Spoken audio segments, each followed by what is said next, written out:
who decide told us there was no alternative. They said the demand was fixed. They said reliability needs scale, and scale won't wait. They said firm power, constant power. Said the future needs it now. They called it a renaissance. Said the decision was already made. They said delay was danger. They said review was over. This is how the nuclear Overton window began to narrow.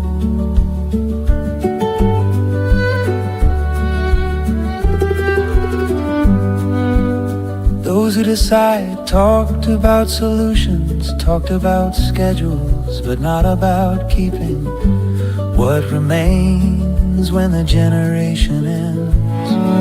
They talked about storage for now, they talked about fixes ahead. They said the process was technical, not ours. They didn't talk about the horizon, they didn't name who stays accountable. The nuclear Overton window never held a long term. Just gonna get through this song here, which I love, and I'll be right back.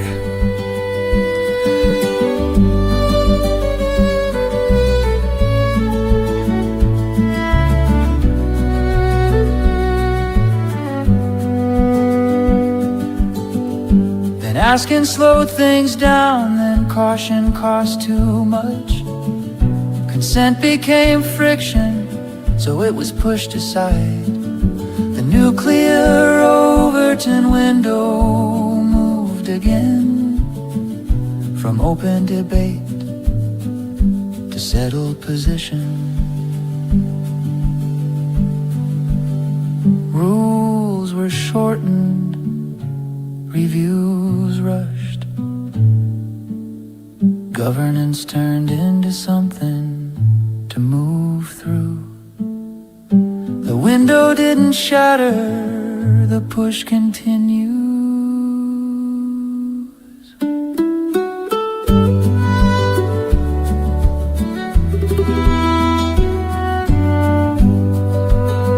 Here stands the nuclear Overton window, not cracked, not broken, held open on purpose. Not a future to keep reopening, not a decision to keep revisiting. This must be decided, this must be carried, this must not be passed forward without an end in sight.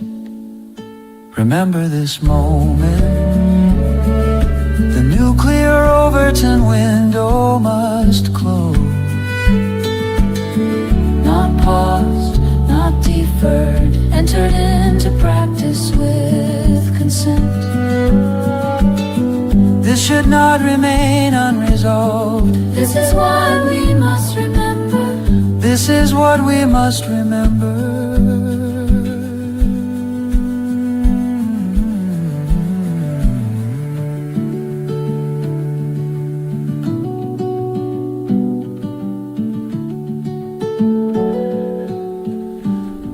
Calms me down before the storm.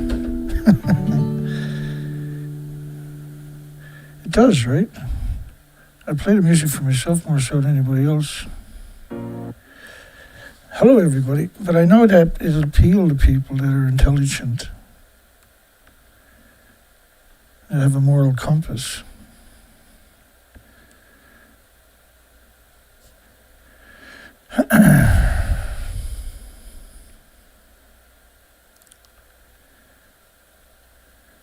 Yeah, hi everybody. My volume's up. Smurfed up last night really good. James bailed me out.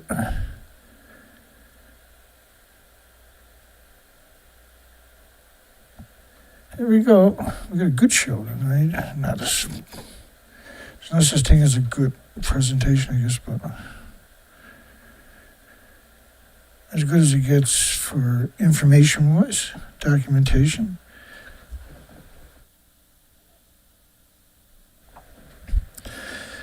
slowly getting over it. I've been sick for 4 weeks. Now all that's left now is little spurts.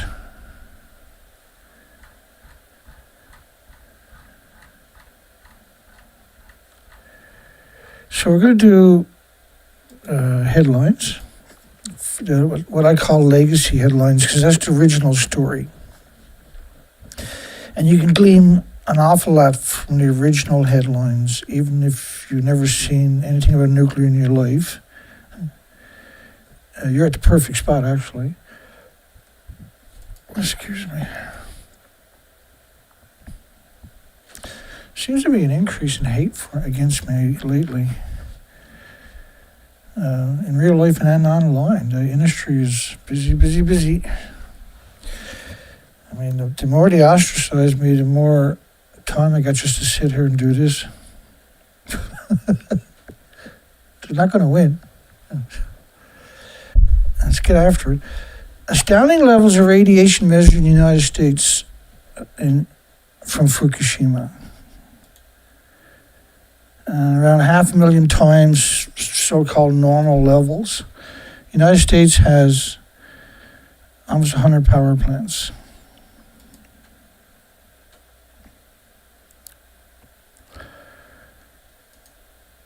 And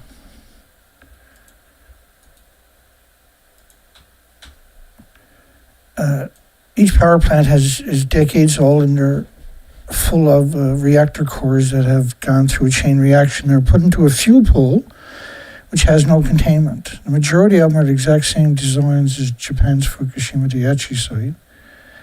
But what it means is, because there's no containment in the fuel pools, they're still splitting atoms for millions of homes and businesses per reactor core, and there could be 8 to 15 reactor cores in a building.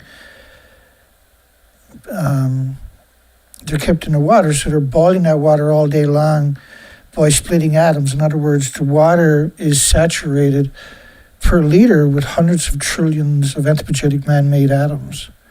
And that's released into the environment constantly. In 24 hours, it's a nightmare, and every nuclear power plant is surrounded by farms.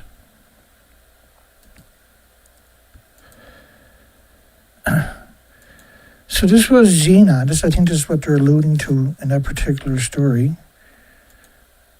500,000 times. Now remember, in Tokyo, it was 500 billion atoms per kilogram, for goodness sakes. It never goes away. 36 million people live there today. And this is why you're seeing catastrophic health consequences. Astounding levels of radiation measured in the United States from Fukushima, 500,000 times, are normal levels. We've never seen anything close to that concentration. It went up and up and up every day. Amazing to see the 7,000 kilometers away, but it's not. They're well aware of that particular attribute. In fact, anthropogenic man-made radioactive fallout from the fuel pools and from accidents and releases and dumping and everything else is the only anthropogenic pollution that can traverse the entire planet in a short time. In the top left-hand corner, that's just 20 days. Now that model, for some reason, doesn't include the southern hemisphere, but all the other models do. We should have abandoned Canada, United States, like they've done in Japan. It's not a hyperbole. That's a brutal fact. So Japan, it ran into a bigger problem compared to Chernobyl. Chernobyl didn't have a tsunami. And Chernobyl was 600 miles from the ocean on top of that. Fukushima's right on the ocean. But Chernobyl, which means it has a pathway directly to the rest of the planet, but this was airborne. We covered the planet. This is not your best model. It's the only model that doesn't actually depict the whole planet.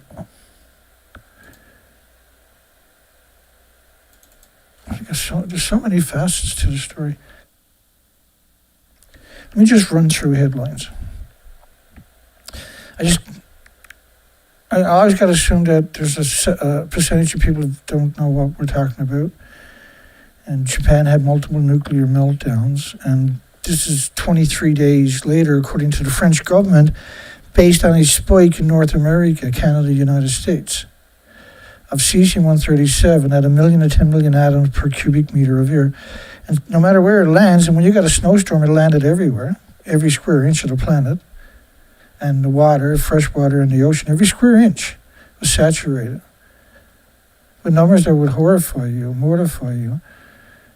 And this is only around any time with cesium-137, which happens to pulse energy 600 feet every second for 300 years, say. But the biggest byproduct of the radioactive fuel rod is not cesium. Cesium, brutal, right? The biggest byproduct of the radioactive fuel rod, excuse me,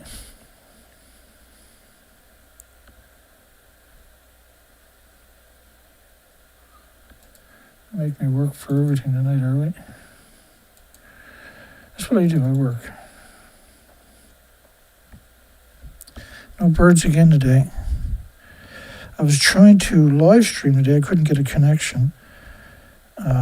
I was out in the nursery for the migratory birds. They didn't show up.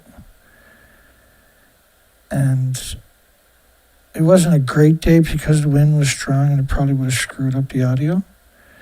But I wanted to show everybody. Hopefully, it won't be tomorrow because it's windy again. Tomorrow I'll be out looking again tomorrow, hopefully. So the biggest curium isotopes are the major byproduct of the fuel. So once the fuel comes out of the reactor, there's no containment, it's constantly emitting curium isotopes anyway.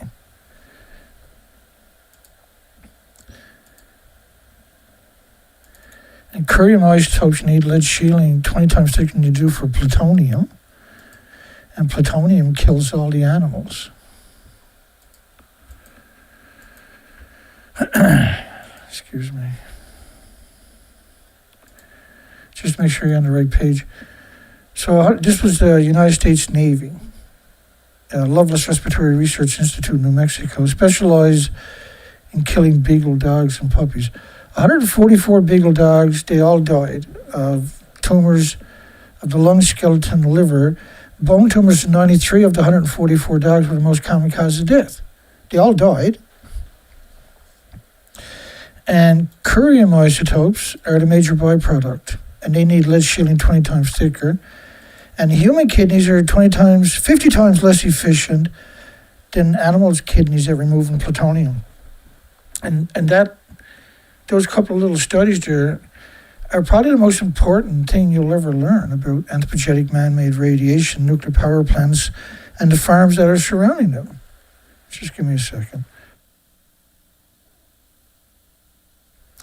Such an important, so you're 50 times more likely to die than the dogs, and all the dogs died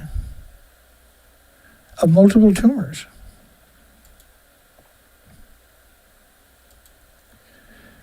So you can come back and read this. These are crazy numbers.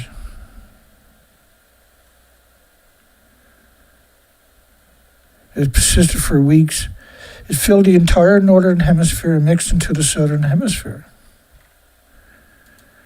And all the major shakers and movers depictions are showing that post-Fukushima.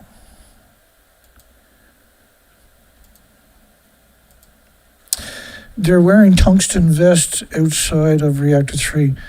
So they're wearing a tungsten vest because of gamma shines, neutron bombardments, alpha rays, beta shines. So you got gammas, neutrons, betas, and alphas, and then when they're pulsing energy almost at the speed of light, each of those emitters, when they hit each other, they change direction. They don't mingle. They don't pass through each other. So it's physical energy. Right, so that's super important, that Bromson-Long effect where they ricochet off each other. Right, there's nothing else in our ecosystem that does that. And that's why we don't have anything in the solar system that does that. Right, the stardust that our species and our planet is made up of doesn't include anthropogenic man-made radiation, hence the reason we call it anthropogenic man-made. And so wearing tungsten vest means nothing. The idea was, they're going to protect the organs.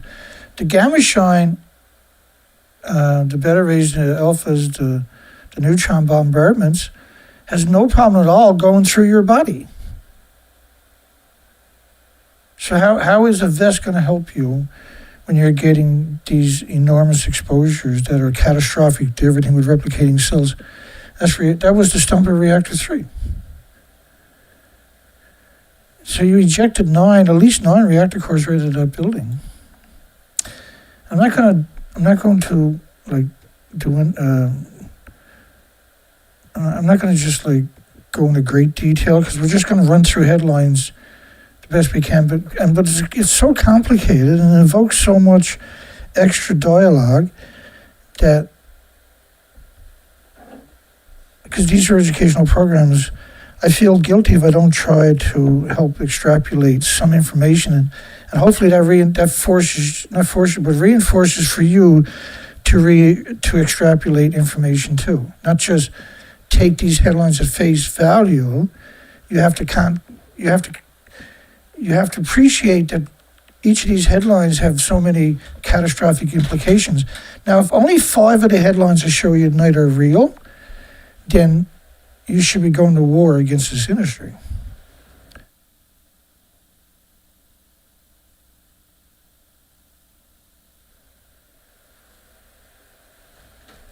So let's keep going. TEPCO chairman, if the crisis worsens, it's difficult legally to order the Fukushima 50 to stay at the Fukushima plant. Well, you can't stay at the plant when it happened.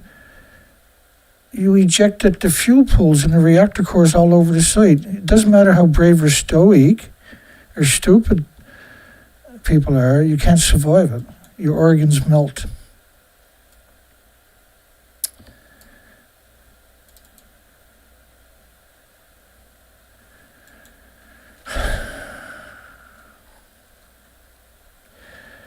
And I struggle a lot of the times telling the story because it's so difficult. So a lot of people tell me that it's depressing and it's there's no good news and it's heartbreaking and everything else. And you don't need to tell me that. I'm aware of that. I live that moment every second, every minute, every hour, every day, every month, every week, every year since it happened. Okay, I cover this constantly. I'm not immune to this information. Okay, I'm not. It's worse for me because I'm able to extrapolate. Everything has so many meanings for me. We can't give them an order that might lead to their deaths. But that's exactly what they've done, right? They gave them orders that led to their deaths to protect the nuclear industry. So this is quite a while later. You can see the cover over there to your left, extreme left, is reactor 1. That lost its fuel pools immediately, along with reactor 3. Workers are fired once they have heat stroke. So the homeless, the destitute, the victims of society, the immigrants who don't speak the language are fired once they have heat stroke. Because it's not really heat stroke, it's radiation illnesses. It's catastrophic health consequences. They're at multiple nuclear meltdown site.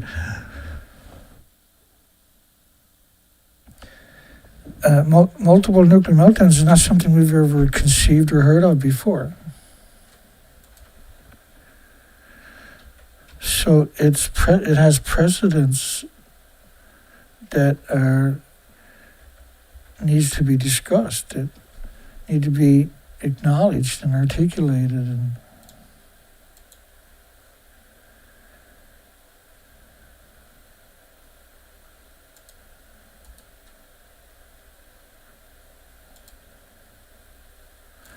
just let me give you some of those.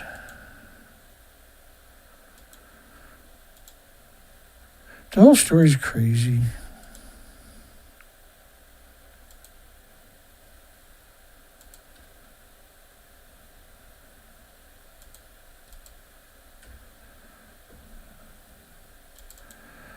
The mentally disabled are working at Fukushima. The homeless people are being sold to companies. There's over 800 people disappeared, may have been killed or died during the work. Not may have. How could you not? Like their organs are still going to melt. Listen, if you're working in that environment, it's because you don't know nothing about nuclear. If you know anything about nuclear, I couldn't convince you, I couldn't give you a suitcase of money and convince you to go there. I'm not kidding you. This is not a game. The mentally disabled are the victims. And that's the only people that you're going to be able to manipulate. Here, you got your paper suit on, you got your oilskins on, your rain suit on. Okay, you're safe. It doesn't work that way. It doesn't have the attributes to protect you. There's nothing you can wear that can protect you in that environment. And the idea of these pictures, these people were sacrificed, was to convince the unsuspecting population that they had it under control. But little did they know the unsuspecting population was unsuspecting. They weren't able to grasp that they should pay attention and they should ask questions. Like this picture should invoke questions immediately, like, what did you do with the bodies?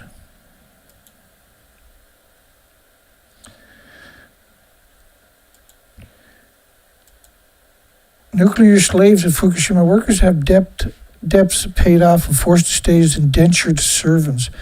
They were making an average, there was $11,000 or $1,100 allocated for the workers each day because of danger pays and everything else. The homeless and the destitute were getting around $11 a day, not an hour, but a day, after their food was taken out.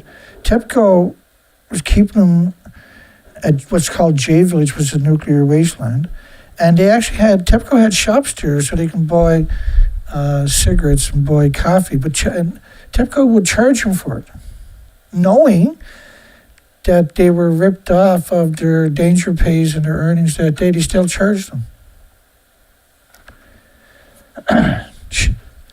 It's just, the whole industry is hateful, but it's a lot of money.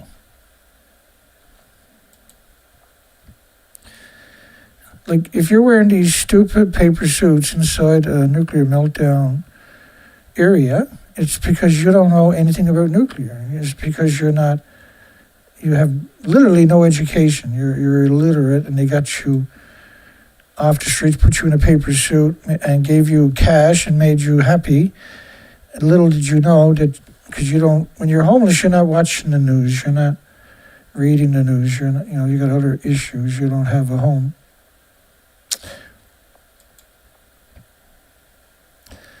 Women, minorities, homeless, and prisoners are used by the nuclear industry for the most dangerous work. This is an interesting picture. Now, the reactors are 150 feet tall. 190 feet tall. See, they're stood up on steel plates. That's a long story, but there's cement under that, and pavement and cement and more steel plates. That's the top of the reactor building, but the top of the reactor building should be way up where my finger is down. The fuel pools were way above this, but that's the actual remaining. But the reason these corner panels are like that is because those sections are torn out, and so is that section along there. You'll see that's reactor. That's the remains of reactor 4. Anybody that stood up there is the homeless and the destitute, the mentally disabled, the victims of society, and the immigrants who don't speak the language. Officials reveal contamination levels at Fukushima plant are likely higher outside the reactor than inside. Let me see. Really? It's higher outside than inside.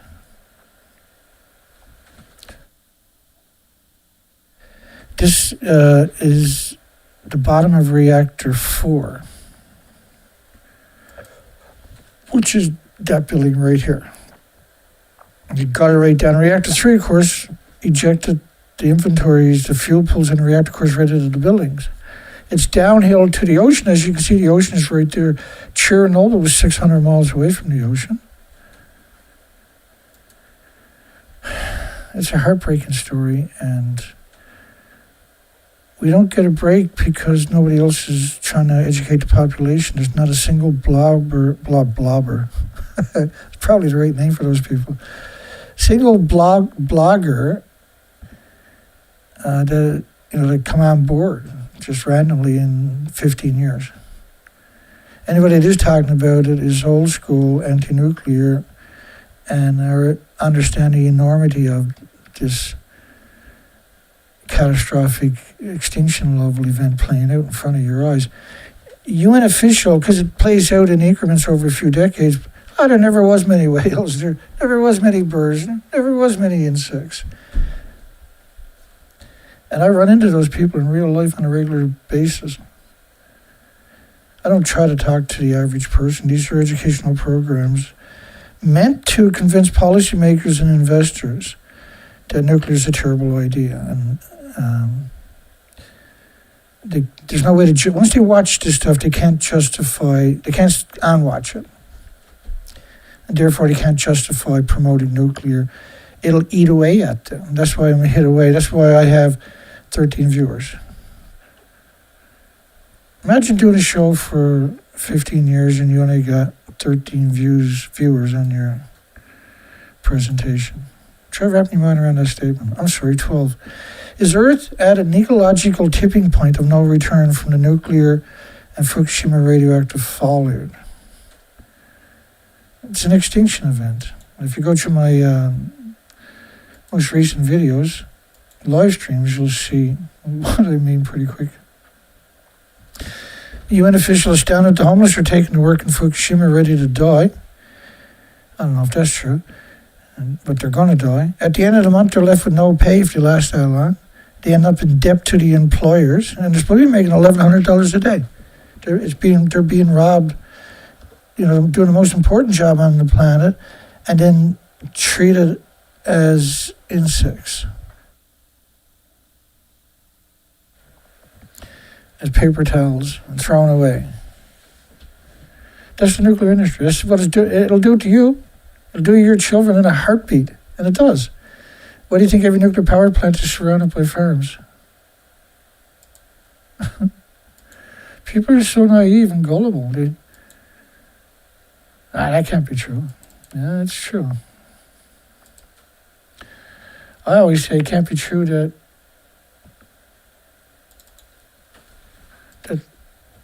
your neighbors and everybody don't know.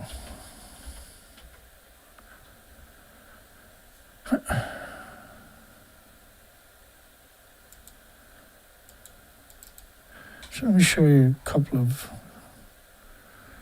what I mean by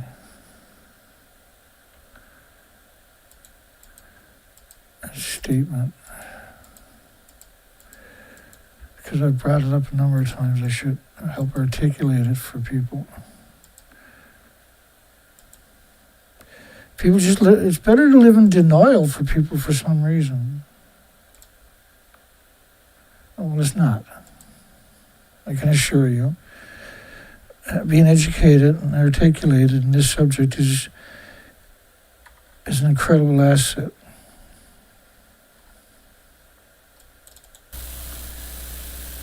I'll just go through like 10 of these. So, this is nuclear power plants I'm going to show you.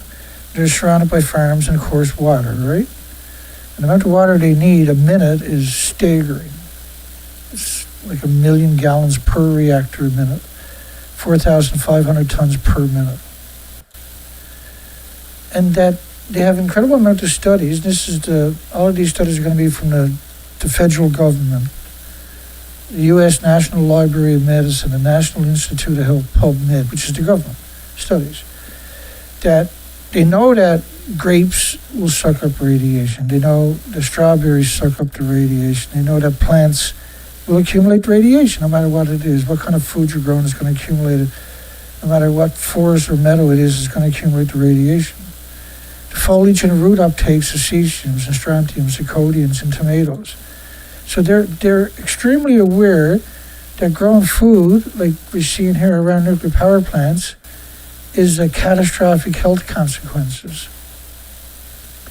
The fruit trees are going to suck up the radiation. Fruit plants are going to suck up the radiation. The wheat, which is a major part of most people's diet, is going to suck up the radiation. It's not just cesium. Remember, the biggest byproduct of the radioactive fuel is not cesium, it's curium.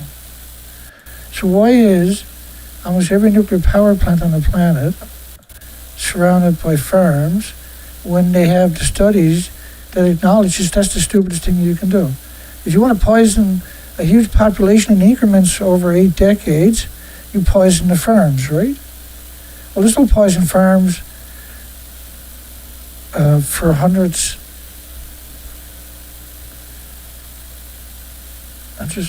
For hundreds of miles. Radioactive fallout doesn't just come out and fall down on the site.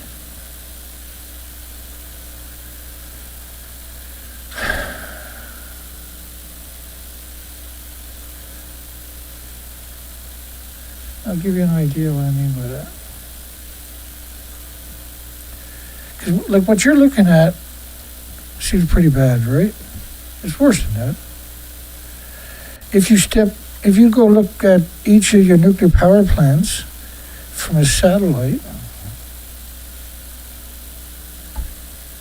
Right, so recently we had nuclear power plants in Switzerland and France shutting down because of the heat wave. And so when you look up the power plant, you can see farm right there. But if you switch over to satellite pictures and zoom out, you can see farms everywhere you look around these power plants, in every direction. And no matter which power plants you're looking for, it's very unusual that they're not surrounded by farms as far as you can see, especially when you start looking at it from a satellite. This is all farmlands. There's your nuclear power plant. And you can pretend I'm wrong, but I'm the only person on the planet, on the entire planet, that is talking about this. And I've been doing this for a long time, talking about this. This is not an accident. They're doing it to you on purpose. This is another reactor, and I'll highlight the reactors in each one of these for you. You can look them up yourself. This is satellite. Look at the farms around. This is the French reactors. Almost all French reactors will look like this from a satellite picture. But you won't see oil plants in the farmland. You won't see gas plants in the farmland. You won't see coal plants, power plants in the farmland. Only nuclear, because they got to save it for nuclear. They're purposely poisoning you. They can't contain the emissions from the fuel pools. Right, these are all plants that were shut down for heat wave recently. And when you zoom out and by satellite and start looking at it, I'm zooming in on that one, but when you zoom back out, as far as you can see in every direction, it's firm. And they're all going to be poisoned by the emissions from the fuel pools of the reactors. Let's get off to the next one here. It's all farmland. Okay, back here. Fukushima, says energy company official, disasters recurring each day. Right, they're bringing in the homeless and the destitute and the victims of society. Because nuclear scientists are not going there. Nuclear academics are not going there. If you're wearing a paper suit, it's because you know nothing about nuclear. You're given a camera, make you feel important, but that doesn't mean you're a journalist. Fukushima Daiichi worker, I think all reactors will be in a crisis after major aftershocks. They had over 1,000. They blew up and ejected 30 years of reactor cores out of the fuel pools and the reactor right out of the building. Each of these reactor cores are 100 plus Chernobyls, because Chernobyl was brutal, don't get me wrong. Right, they closed 9,400 sheep farms in United Kingdom and Australia, United Kingdom, UK, Ireland, and Scotland. You got to realize that radiation doesn't look for sheep farms; it covers everything. And when you're closing 9,400 farms for a few decades until people stop paying attention, then you reopen it, and you're only talking about cesium, it's because you're evil. You have to be evil to do these things. You have to be like more evil than anybody in any prison on the planet to do these things. That's how you would describe everybody at the International Atomic Energy Agency. They are more evil than any criminal in any jail in history on our planet. And we can quantify those assertions by the crimes, like when in order for a nuclear power plant to be built in farmland, it has to go through the nuclear regulatory agencies. It has to go through the government. It has to be signed off in so many different ways. And everybody failed you. And it wasn't by accident.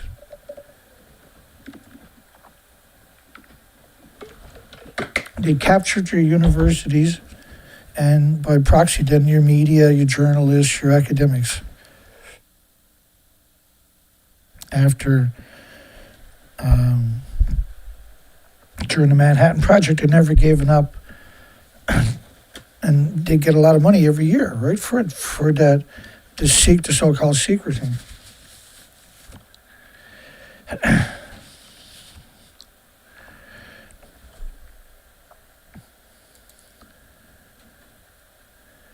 This is Medusa. This is a plutonium X-oxide reactor. This deserves incredible prominence and it gets nothing.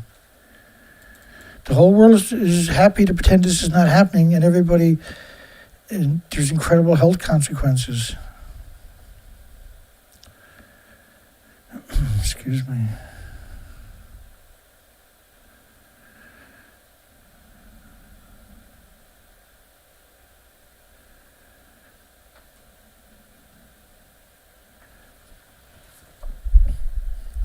Shout out to Kevin G. He donated $30 last night. Bless your heart, Kevin. He's been doing that for a long time. He shows up every month or two and donates. And it helps, it really helps. Everything helps, especially when I'm so ostracized, right? I appreciate everything. $5, $10. Everything is important. We're losing the ability to do the field studies, but as long as we can do these presentations, at least we're contributing, we're educating the population, and probably it's more important now. Fukushima decontamination proven futile. The truth is, scientifically, they can never clean it up. In Japan, they picked up 30 million one-ton bags in Fukushima prefecture, rather. 30 million of these one-ton bags. This was topsoil. 30 million one-ton bags.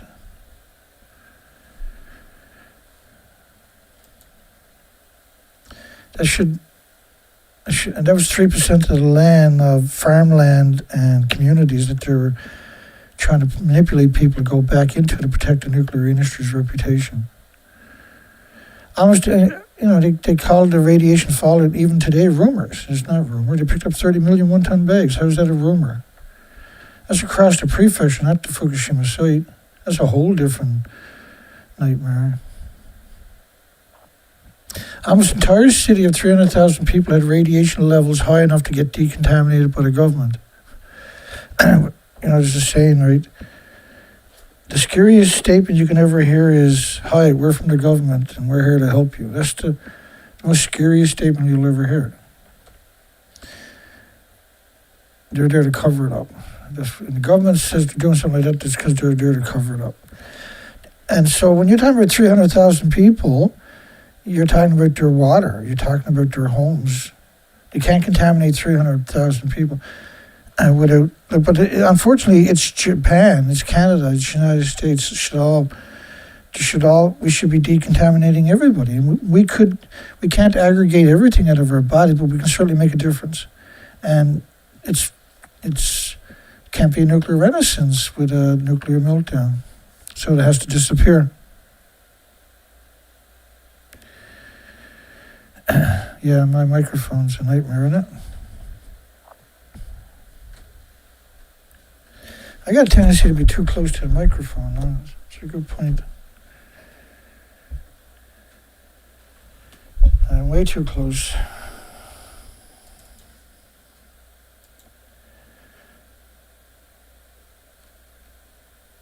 And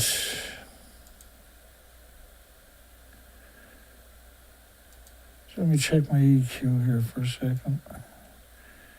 Maybe I can help that a little bit. We've struggled with our audio all these years. We've struggled.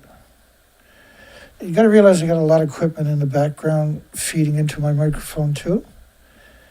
Because my studio, everything is in my studio, unfortunately, right? I am trying to rectify it with different ways. Like, we bought the equalizer, we bought a preamp, we bought the cloud, which is a passive microphone filter. We bought like a Shure. This is a Shure microphone. These are $800. We have the foam on it. I used to have the big spit chummy right there, and I still should, but you gotta turn your volume back. It won't be so bad, basically. 300 times more radiation released into the atmosphere from burning debris than claimed by the government. But you're right, I should keep the microphone away from me.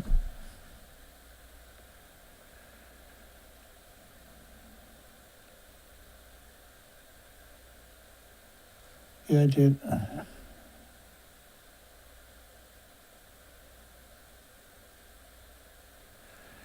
Okay. Darlene's is okay with it. Dana and Asana, bless your heart, is okay with it. Let's keep her going. So the whole country was contaminated, and they were burning it and continue to burn it even today. Fukushima Prefecture had built 19 skyscraper incinerators, and they burnt the debris in it for several years. And it was so radioactive they couldn't enter the building no more, and they don't know even today how to decontaminate it or dismantle it. You can't destroy radiation by incinerating it, or even in acid. You're just going to liberate the actual radioactive fallout.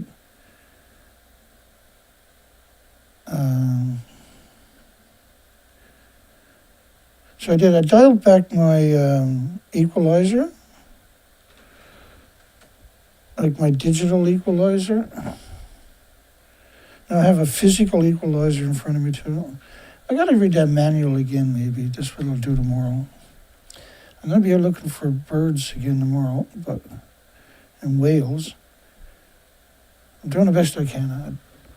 I'm not in a good place. I'm trying my best to rectify everything, but I can't keep going in the hole, right?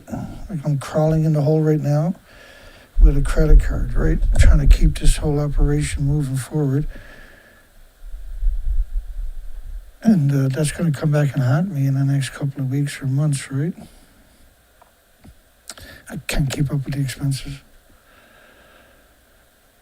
I live on a pension, and so I sort of don't eat or pay this bill, pay that bill. And the money we're raising, it's just fantastic what we're doing. We're able to raise anything, is just sustaining me and the studio.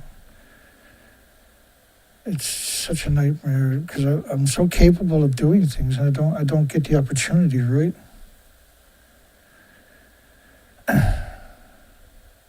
Is the government trying to contaminate every region of Japan by burning radioactive debris? If everyone is contaminated in a relative sense, nobody is. They acknowledged 30 million one-ton bags in 2015.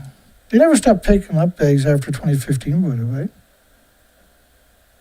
Just let me bring that up, maybe. Just give you a quick boost, because it helps if you can see it yourself, right?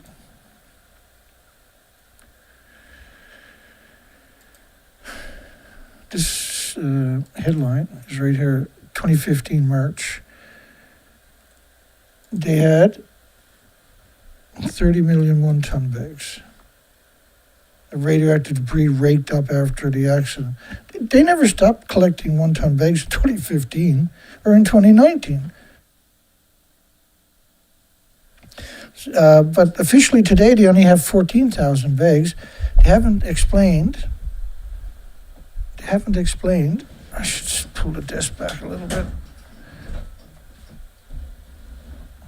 Thank God it's on wheels. That big desk of mine. Let's keep going back to the headlines. They found plutonium in every sample. Well, the biggest byproduct of the fuel rod is not iodine. It's not cesium. It's not plutonium. Plutonium's pretty big, mind you. It's curium isotopes. And curium needs lead shielding 20 times thicker than plutonium. So if you're finding any isotope, there's going to be more curium there. And you're not going to pick that up on anybody's Geiger counter. Like you're going to spend $50,000 on a proper system that has to be calibrated for that isotope. These are homeless and the destitute, scraping up, picking up topsoil, scraping up the gutters, power washing the shops to convince people to go back into the nuclear wasteland. You can't decontaminate by using that. It doesn't work that way. And because the whole country is so contaminated, what they discovered was anything they did reduce 24 hours later was just as bad or worse again. Because it's perpetually in motion there. But you can't see it or smell it or hear it or feel it or taste it or touch it or perceive it. That doesn't mean it's not permeating in everything. Before Fukushima, 100 atoms a kilogram. So a BQ is a pulse of energy from an atom. So in order to have a Becquerel, which is what BQ stands for,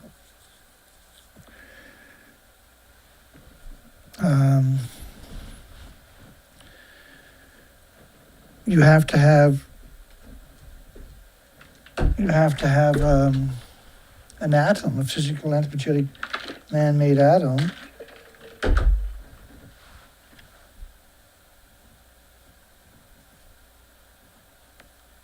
Just give me a second.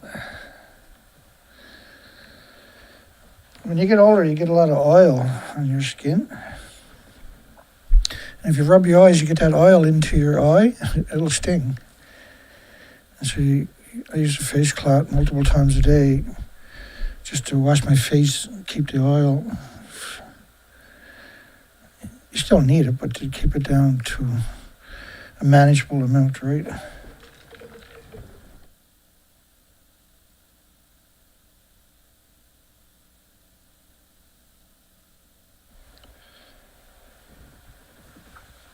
So I'm doing my throat is starting to get better, but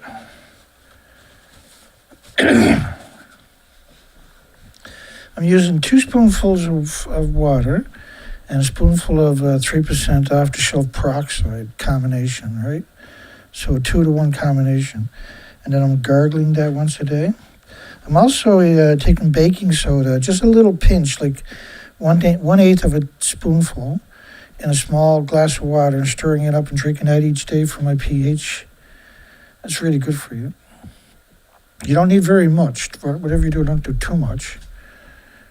And you can skip days if you want to, but for the first while, I'm doing it every day. I asked the government to kill me. It's better to be dead than alive these days, 2012. I was a young fella, actually, in a nuclear wasteland. All of Japan is Canada, United States is a nuclear wasteland. We should be picking up billions of 1-ton bags of topsoil in Canada and the United States. We have to do something. And the industries are determined we don't do nothing because if there's any acknowledgement of this kind of radioactive fallout, then the nuclear industry can't exist. And then they might be looking for retribution. They might look and see what other crimes were committed against them. And the nuclear industry is a perpetual criminal empire. All your nuclear plants are surrounded by farms. They're shipping that food far and wide, and whoever's eating it is going to get poisoned. They're going to have heart problems, liver problems, lung problems, respiratory, pituitary, thyroid, adrenaline, Alzheimer's, dementia, autism, Down syndrome, diabetes, schizophrenia. Next time you're getting your hair cut and every time after, ask the local hairdressers, wherever you do, are they seeing an increase in Alzheimer's and dementia and Down syndrome and autism, stuff like that, in their clientels, and heart problems, and liver problems, lung problems. And you might be shocked by the replies post-Fukushima. Fukushima will start burning radioactive waste 100,000 atoms a kilogram to be incinerated, and 1 billion pounds of debris in the exclusion zone. So the 100,000 pounds per becquerels per kilogram, which is 100,000 atoms per kilogram, is only based on cesium. And that was the minimum criteria for what they were picking up in the 1-ton bags. So whatever goes into the 1-ton bags is radioactive for millions of years anyway. because the biggest byproducts are going to be curium isotope, but they're only checking for cesium. So no matter which isotope they're finding, there's going to be a lot more curium isotopes. And curium isotopes needs lead shielding 20 times thicker than plutonium does for the health consequences. For the health consequences, that's pretty rough.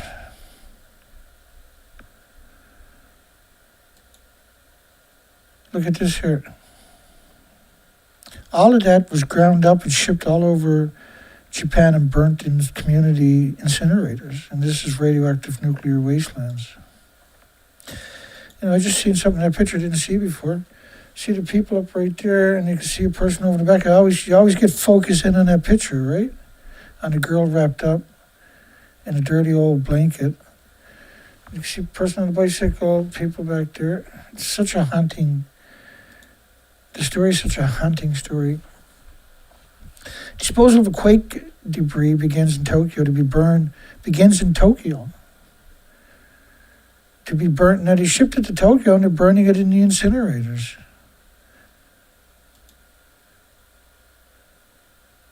Anybody you've seen wearing these paper suits or these Tyvek suits, these disposable suits, they were going through 7,000 suits a day, first off, which can't protect you from radiation. And I don't tolerate much nonsense with me, right? Over the years I've seen people say, well, it protects you from the fallout on your body. It doesn't protect you from the gamma shines, the neutron bombardments, the beta rays, the alpha shines. And so if you don't include that in that comment, right, then that's suspect for me. Because anybody knowledgeable will not just give you a blank, like, it'll protect you from like radioactive fallout, you can throw the suit away and you haven't got so much on your body, which is true. But the problem is, if your filters, your mask can't protect you from the inhalation. Your eyebrows, your skin, there's so many ways, your eyes, to infiltrate into your body. It's massive radioactive waste buildup in Tokyo suburbs. First time center was over capacity since September. But it was always almost at full capacity. They wanted TEPCO to take the waste back, and because they created it. And TEPCO said, no, you found it. Like the water filtration facilities for the communities can't get rid of the sediment because it's so radioactive. That means your pipes are radioactive. That means your shower is radioactive, your laundry is radioactive, your dishwater is radioactive, your drinking water is radioactive, your cooking water is radioactive, washing your hair, brushing your teeth is radioactive. And so is your toothbrush the first time you do it. So you can't get rid of the sewage because once you dehydrate it, that sewage is so radioactive per kilogram, you can't get rid of it. The garbage is so radioactive, you shouldn't be incinerating, but it does. So the ashes left over are so radioactive, you can't get rid of it. So the sediment from the water filtration facility is so radioactive, you can't get rid of it. The sewage is so radioactive, you can't get rid of it across the country. The garbage is so radioactive, you can't get rid of it legally, but you do. The ashes left over are so radioactive, you can't. Do you know what that really means? You know how toxic that environment is with just those particular 4 attributes? It's frightening how evil this industry really is. The world would lose their minds if they understood any of this. If the whole planet watched this one presentation tonight, it'll scare the bejesus out of them. It would shock them into the majority of them into comprehending they need to learn a little bit more. Once they learn a little bit more, they'll immediately come to the conclusion that this industry has to go. It's evil, and it has always been evil, and has always been out there hurting humanity and the species at all times in every facet. 24 hours a day, this is an evil industry. Tokyo neighbor cesium, approaching levels found in Fukushima, at 70,800 atoms per kilogram of the incinerator dust. Now you can't, wherever you got cesium, you're going to have infinitely more curium isotopes. But then the media claiming they're on top of the billion that don't even exist. like, it's so hard for me. Right, it's so hard for me not to be upset on each one of these. When I see these pictures, it upsets me because of the harm that these depictions will be able to create. So that this BBC Rupert Winfield Hayes, which BBC is the biggest media in Europe, by the way, he's claiming he's 150 feet above that stump over there. They built this contraption off-site, reassembled it with these victims who don't know nothing about nuclear, never would be studying up right there. And then they're claiming at the top of that building that doesn't even exist, 150 feet up, it looks like that. Now you see the big like tubes, rectangle tubes up in the top, right? You see that? See these tubes here. So that was the idea, right? Now those tubes, by the way, are vents. They were put in there about a decade later, and they're meant to collect hydrogen, and that goes up tall, skinny stacks and into the farmland, the radioactive hydrogen. But these fuel pools are hemorrhaging radiation 24 hours a day into the air, and is vented and taken up the tall, skinny stacks and distributed around your planet. It's so evil. High levels of radioactive material found in Tokyo, 170,000 atoms a kilogram in the slag, which is the dehydrated sewage. You know, you got all these communities that they were forced to abandon because they didn't want people dropping dead in the streets, and they wouldn't be able to explain that away. There is a street in Fukushima City in the first year where 7 people dropped dead on the street. So for everyone that dropped dead on that street, there's probably 200 that dropped dead that week in their house or their apartment or some other street.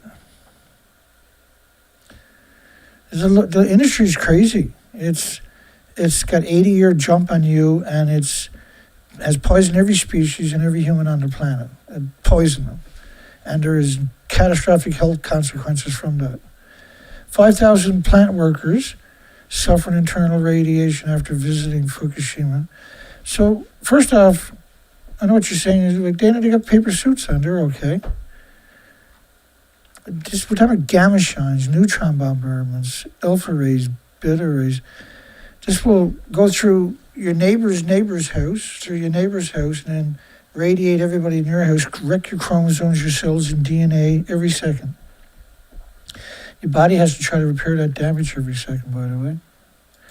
But, you know, like, how can nuclear plant workers, these people died that day or that hour or that week. They're spraying what's known as a reagent that is meant to stick. It's a sticky reagent. It sticks to the fuel particulates, which is the fuel was particulated. And so the fuel was turned into particles. So each particle is splitting atoms. And this is meant to drop the local numbers. So they have to sacrifice 20, 30, 40 people for each area.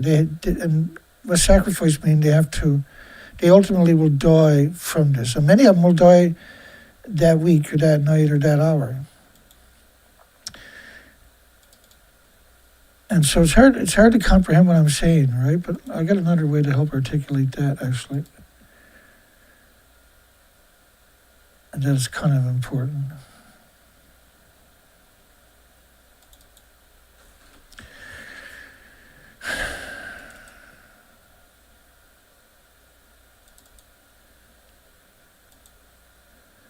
There we go. 16,000 workers quit. Severe working conditions. No, people dropping dead. These are not nuclear workers. These are the homeless and the destitute and the victims of society, and the immigrants don't speak the language. And so anybody that's doing this job, spraying these regions to bond to the particulates, the fuel particulates that were distributed all over the site,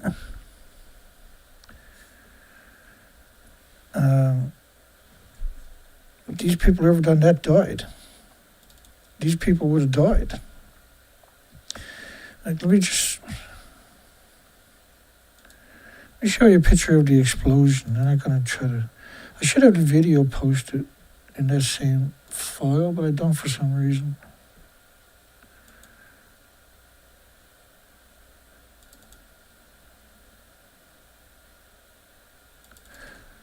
What drives me nuts is I have so much I'll never get to. No matter how hard I try, I can't find the time to get the explosions, right? I forgot what I was doing. Here we go. These people are stood up right wherever this stuff settled down to after. This is the fuel. Once it's exposed to oxygen, it catches fire and particulates. So you're talking about 6 million pounds turned into particles. Each particle is splitting atoms for millions of years. And this stuff circulated over the entire planet and landed everywhere. It's not just falling back down on this site. It's really... This plume you're looking at will double every second because it's splitting atoms. It's just a terrifying story. Incinerating radioactive material, not could contaminate the environment, will contaminate the environment. You can't destroy the radioactive fallout by burning it in incinerators. You're just going to liberate it back into the environment. So the radioactive material should be stored in a repository. Like how... We've never heard tell of anything like this before. Every nuclear plant, by the way, has an incinerator. And every nuclear power plant is legally allowed to dump X number of gallons into the ocean every day. And they do. Because there's no watchdogs that are not corrupted, right? They captured all the regulatory agencies early in the industries from the very get-go. Columnists forced to resign over radiations coming to Tokyo, March the 19th story, which was day 7, day 8. The headline, in fact, was correct. No, they have so much influence because they control your universities and by proxy all key positions because the university is going to dictate. And the industry is going to be dictating. The university is able to, a big corporation is going to say, hey, you got somebody who's good at this, and only the pro-nuclear is going to get those jobs. Or only the, and what I mean by that, in some of the instances, is not necessarily pro-nuclear, is that they know when it comes to nuclear to keep their mouth shut. Iodine-131, of course, the biggest byproduct of radioactive fuel rod is curium isotope, not iodine. Iodine is used because it has a short half-life, so it lulls people into complacency. It's just horrifying. Right? Oh, it's transforming the other substances. As if iodine is the only isotope you're going to find, really. First off, you can't even read the iodine signal because there's so much curium isotopes it'll drown out that signal, that energy. The press watches as the government dumps radioactive waste into Tokyo Bay and every other bay. The industry is insane.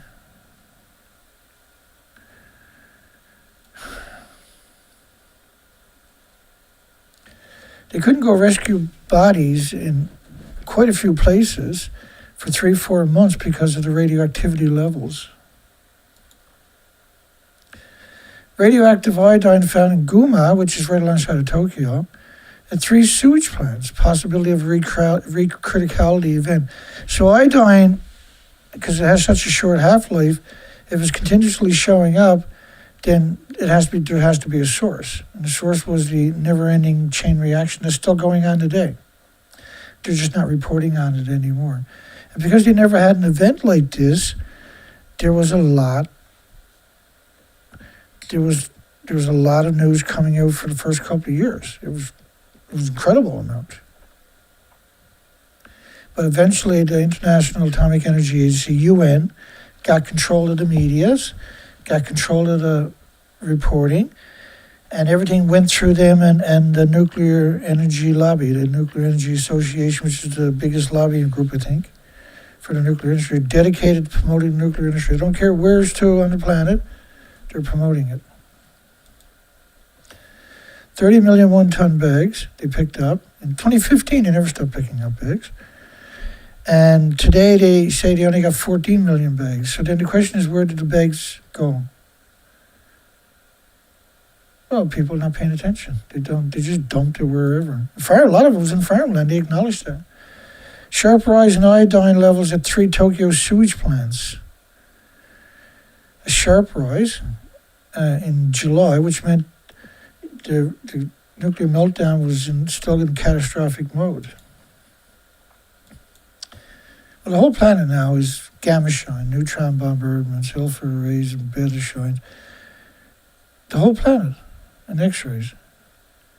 We covered the whole planet over and over and over for 80 years, but Fukushima was a pulse event that lost around 36 reactor cores, and each reactor core was 100 plus Chernobyls. Because Chernobyl was a small reactor, it was a new reactor, it was a graphite reactor.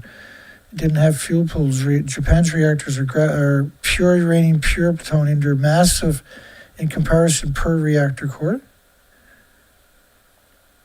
And they were storing the inventories for 30 plus years at the top of the building, so they were old plants, not new plants like Chernobyl.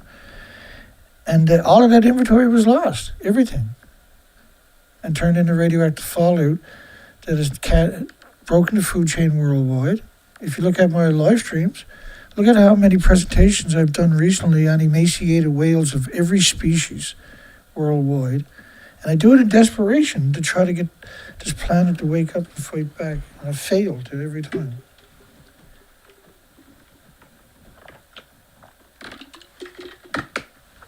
I failed. Everything I've done, I failed at, but I still try. I'm not discouraged. I'll never be discouraged. I was meant to do what I'm doing.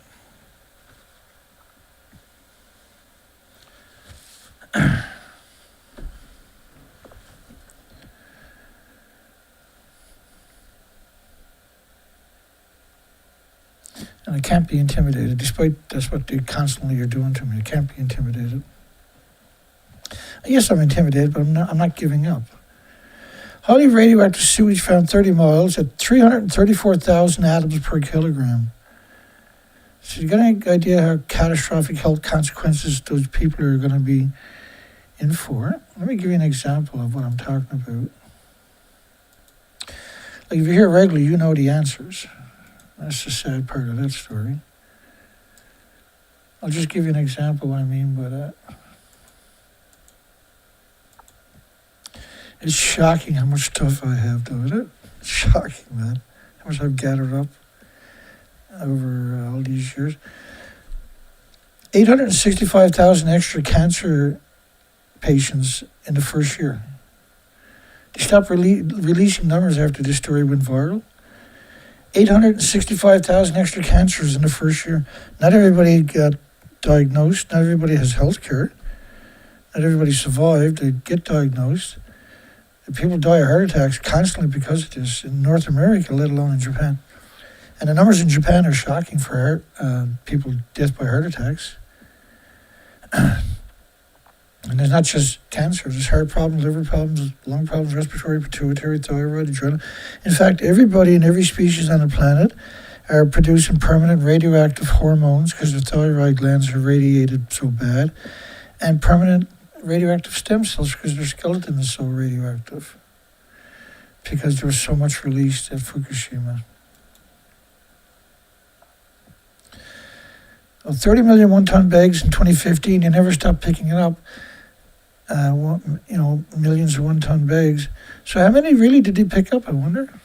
We'll never know, but it has to be 60. Well, some numbers are 60 million, right? Let me find it. Won't take me long. I should say that because that's fun. It takes a long time. My goodness, here it is. That'll be a short clip. I'm going to have to adjust the volume, so I might need to fire it back up. And so he says, this is Al Jazeera. There's about 60 million tons of contaminated soil. I can do it again. There's about 60 million tons of contaminated soil that's being stored, planned to be stored, outside the Fukushima Daiichi perimeter fence. So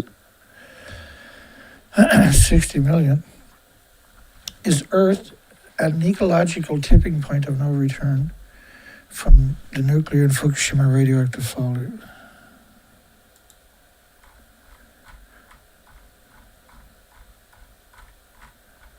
And let me explain that to you very quick. I'm just deleting everything we covered so far. Because if I don't and I screw up, it's going to be hard to find my spot again.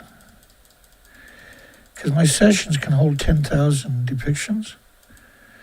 Excuse me. That was the last show we done yesterday.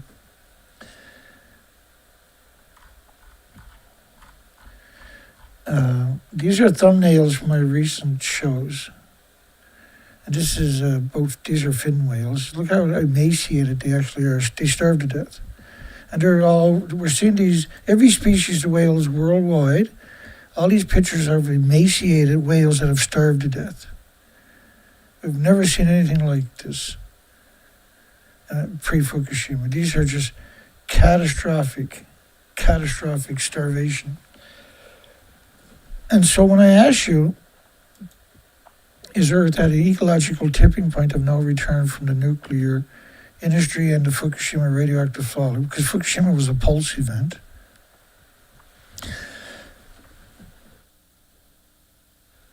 You lost around 36 reactor cores, each of them equal to 100 Chernobyls, so around 4,000 Chernobyls released into your environment in 5 days. That doesn't scare you? It doesn't worry you? You're not concerned that your friends and your families and your loved ones are dropping dead and catastrophic health consequences, not autoimmune deficiencies and injuries and illnesses and diseases. It's because you haven't been able to connect what's really going on. Look at these whales. Like that whale up there should weigh 400,000 pounds, maybe weighs 50,000. That's a blue whale. That whale, I got 1,800 pounds. It's probably 2,800, 3,800 pounds, but it should weigh almost 90,000 pounds. It weighs like 1/20th or less of what it should weigh. It's really, we have a recent picture. These are 3 gray whales. That one up there, honest to goodness, I'm not lying, that's a gray whale. I know what you're saying. No, that's a snake with a whale's head, Dana. You're probably right, unfortunately. This is starvation. The rib cages are protruding out of the bodies. The spine is... You should never see any of that. That there is no healthy whales left on our planet. Remember the story about JFK cut the head off a whale, which weighs about a ton and a half. And then he picked it up and threw it on the roof of his car, and the roof didn't collapse. And he drove home, and every pothole he hit that didn't collapse. The whale head didn't slip off the roof. He tied it up there with ropes. All the media came out with that story. So they're pretty confident people are incapable. And they got away with it. They're confident people are incapable of rationalizing. They got people dumbed down so much with SpongeBob and The Simpsons and Spider-Man and the Hulk and Batman and all the rest of it. All of these whales are severely emaciated. The food chain is broken worldwide. This is whales from all over the world showing up emaciated. And all of these pictures we're showing you are thumbnails of presentations I've done recently on emaciated whales of the broken food chain. And that didn't. I got even lower numbers. I don't get any views anyway, but I get even lower views for.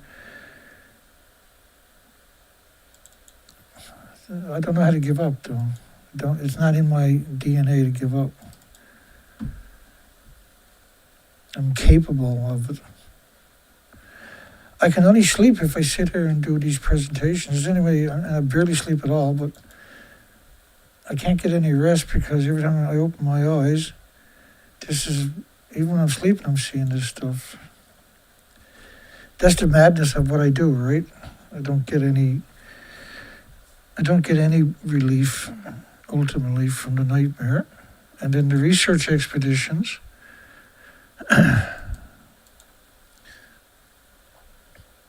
So I spent 6 years doing these research expeditions, 4, 5, 6 months a year on the ocean.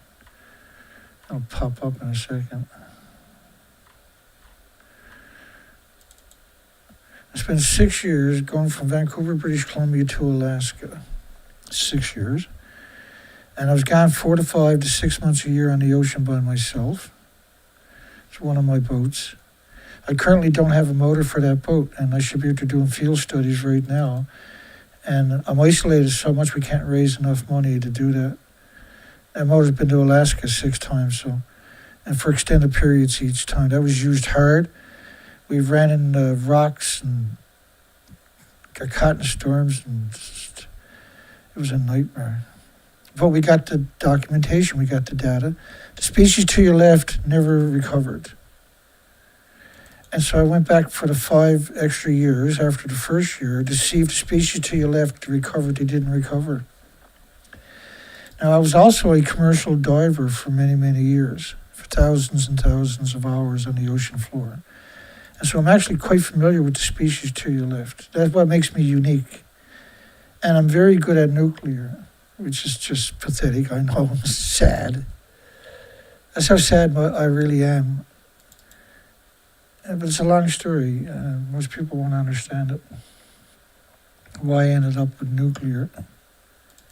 And I don't really share that story very often because it hurts me. But I spent 6 years, 4 to 5, 6 months a year, whatever I can beg, borrow, or steal, and get out there and do the research. And we built that operation myself, the whole operation. It took a long time to build this operation, and then you had to get out there, and everything had to work. Things like that don't generally work. I happen to be pretty skilled at this stuff, and so I was able to build a pretty durable operation. That's one of the reasons I used this particular Zodiac, because they have a Kevlar coating bottom, which is considered bulletproof, right? And so the bottom has multiple concaves, right? Canards, and it's Kevlared, and so you can hit rocks. You're not going to punch a hole in it, thank goodness. But the very bottom of it is only probably about, about this wide. A little wider than this, 2.5 feet maybe.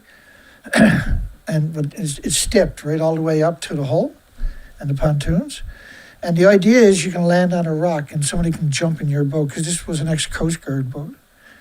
And this is designed to hit the rocks, which is a good choice, because Lord knows I hit the rocks. Let's go back here. The species are exterminated. The species didn't recover.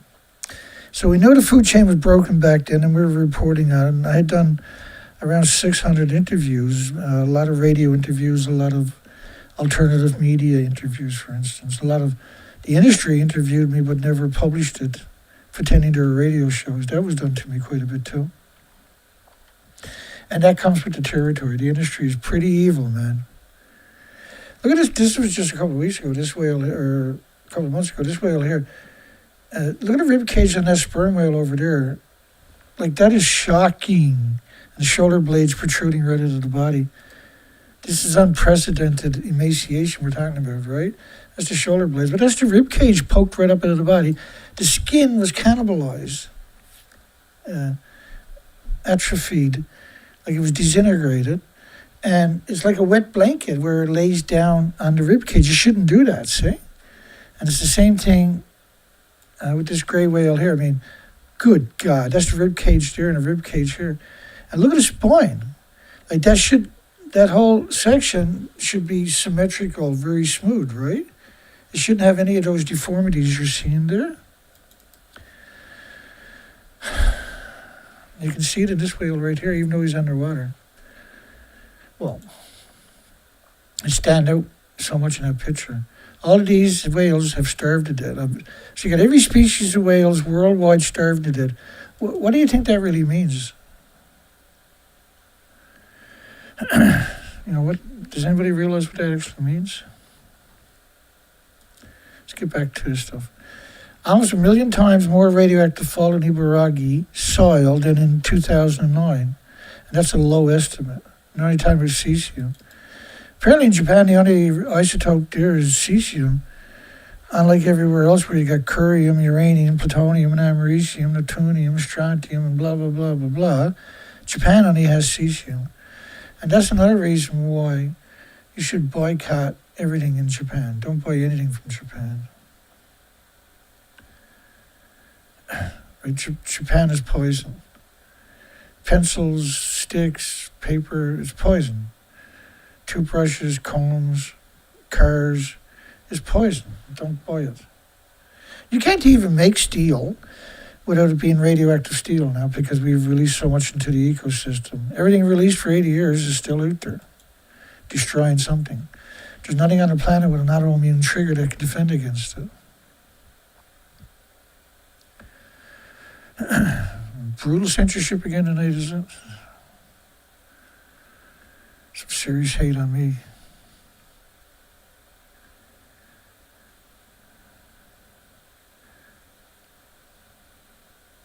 No, this planet can't recover from what we got done. The industry has already set us up by surrounding all the nuclear plants with farms, right? So they've done it on purpose.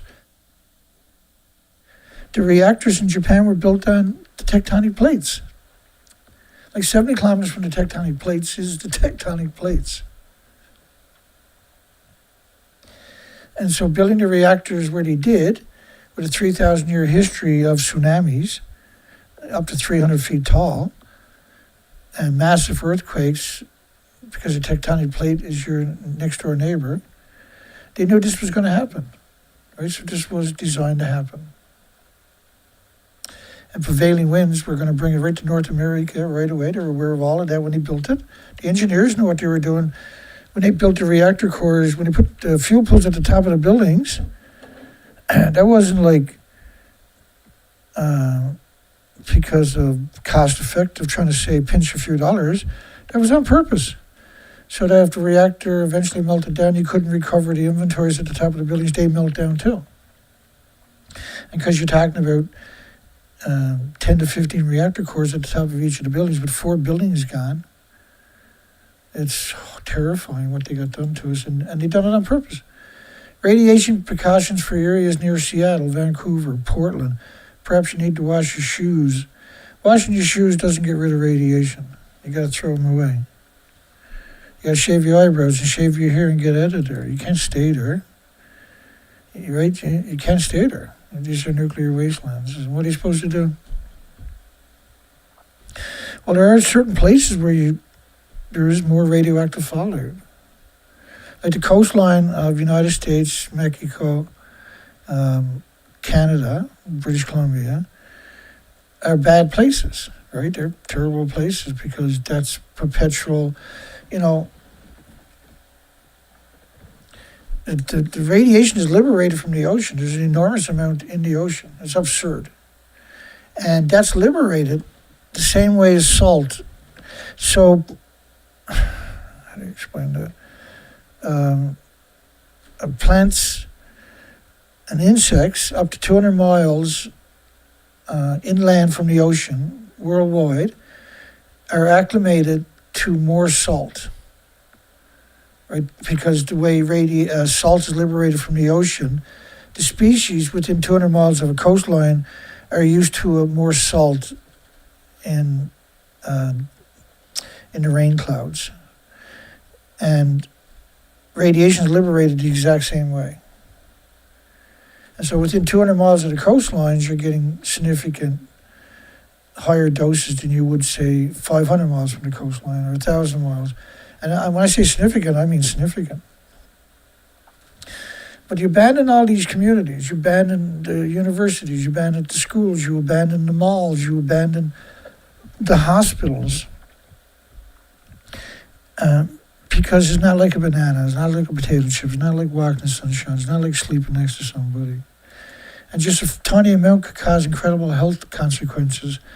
This study from 2019, congenital heart disease operations rose.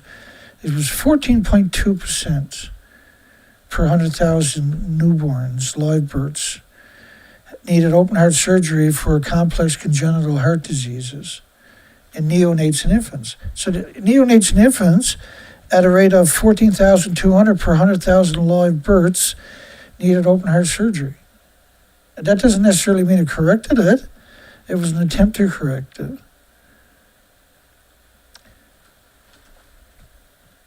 But the whales didn't get open heart surgeries, did they? This is a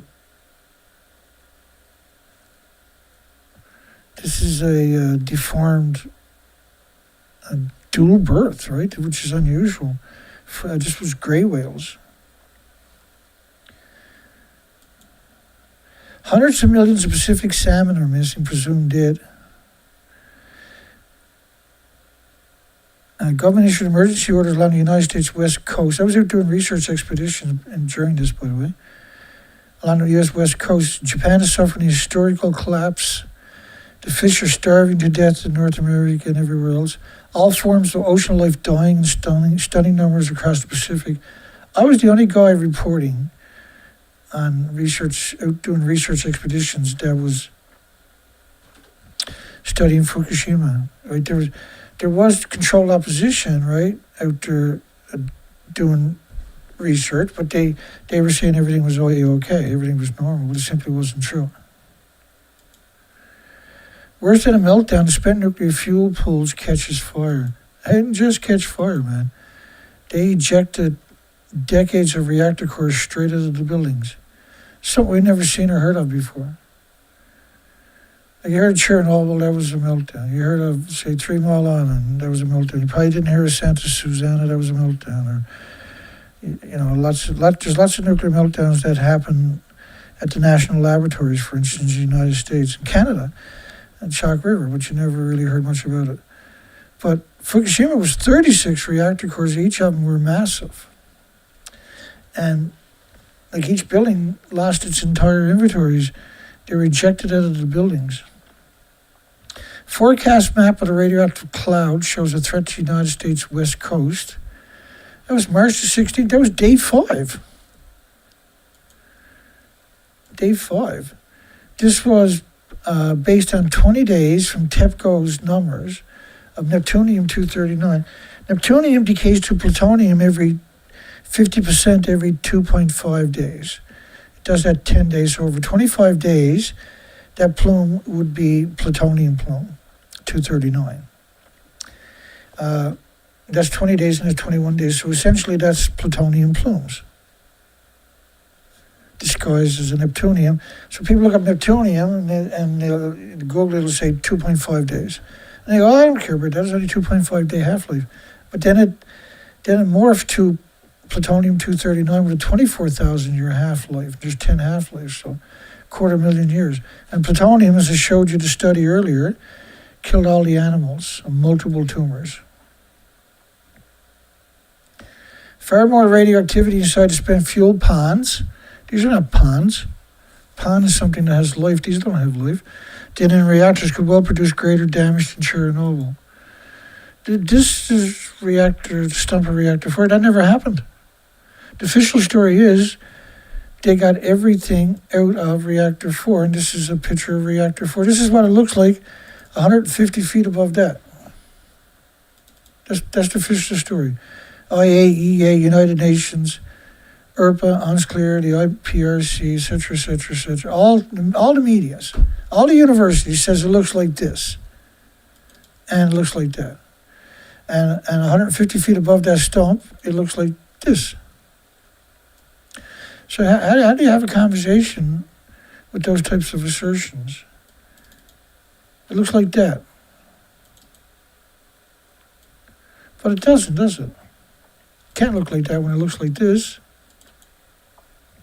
Would be like Chernobyl on steroids if the spent fuel catches fire, says the nuclear engineer who worked at an identical plant that each reactor holds 3,450 fuel assemblies. And if each reactor holds 3,450 fuel assemblies, we got a problem. Because you don't hold nothing anymore. Nuclear expert, all it takes is the coolant to stop circulating. It doesn't need to blow up and disintegrate, right? It just needs to stop circulating, and you're going to have horrific, catastrophic emissions that'll contaminate the planet for millions of years. It doesn't have to leak or crack or fall for the fuel to overheat. So officially, that never happened. Well, there's no industry should have that kind of power that they can just wish this away and blame it on your tin cans, your pop bottles, and your cardboard. Fukushima Daiichi workers saw black smoke that came from the common spent fuel pool's chimney. Common spent fuel pool chimney. It was right across the street from reactor 4 and reactor 3. In 2021, on the 10th year in January, there were some pictures, 736 what they call mystery pictures released.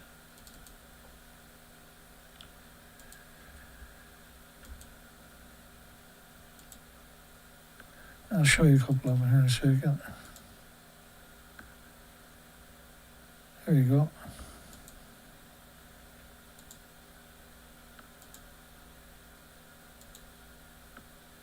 Just let me get in the right context for you. There we go.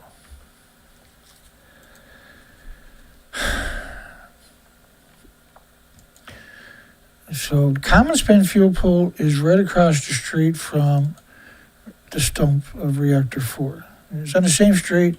Tsunami ran right through it.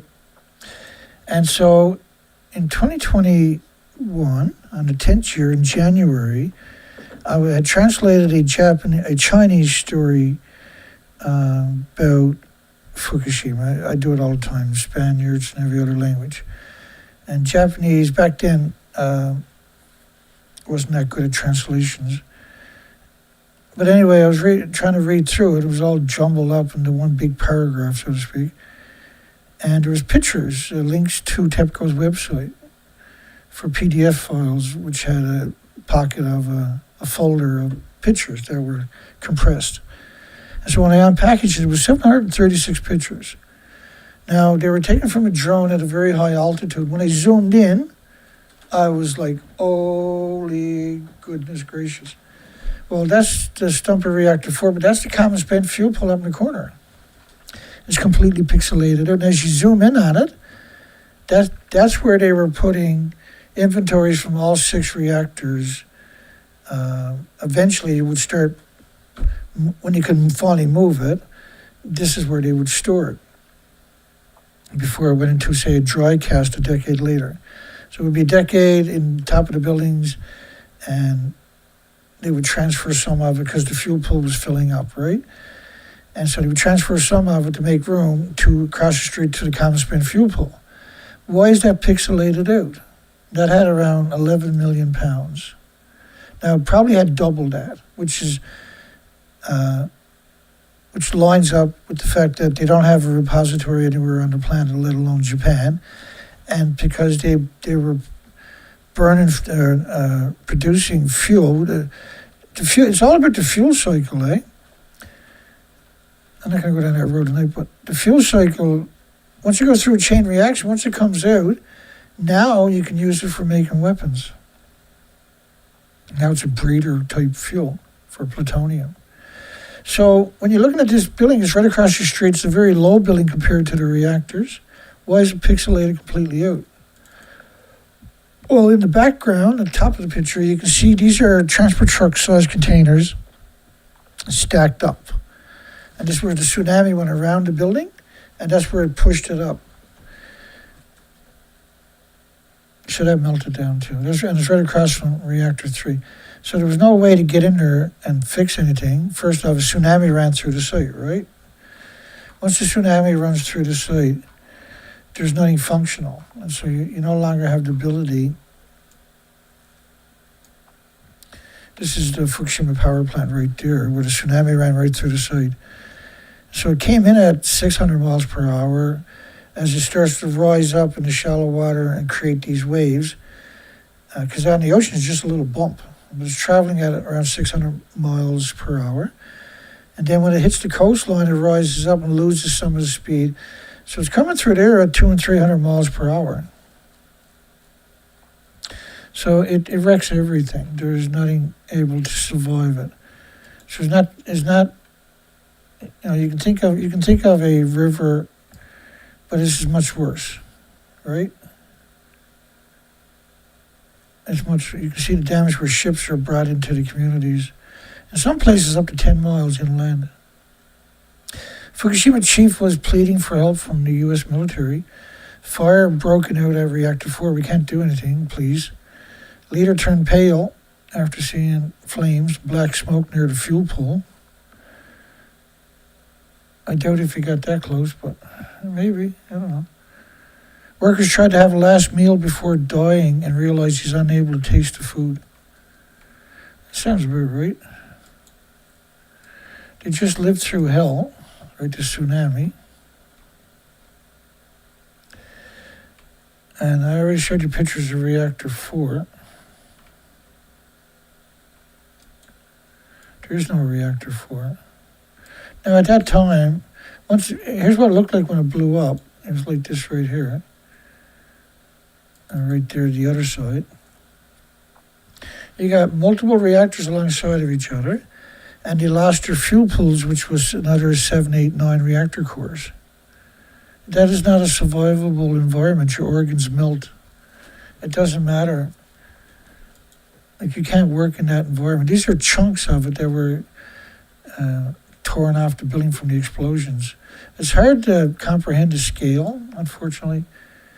The United States Department of Energy lab in the Pacific Northwest has declined to make the nuclear fallout results public after initially releasing the data, yeah? And then they come out and promoted this picture as reactor 4 later, right? They said, it didn't look like that, it looks like this. Biophysics cast a critical light on the government's assurance that Americans were never at risk from Fukushima fallout. I watched officials attempt to minimize the public alarm. Yeah, we were pretty angry originally when we were responding to Fukushima. And anytime somebody said bananas or potato chips or walked in sunshine, which was all the time, I made a little video and came out and screamed at them. Called them. I was pretty upset, so I said some appropriate things back then, let's put it that way. Let me give you some concept of radioactive fallout. It's just unconscionable they done what they done. The radioactive fallout is incredibly documented.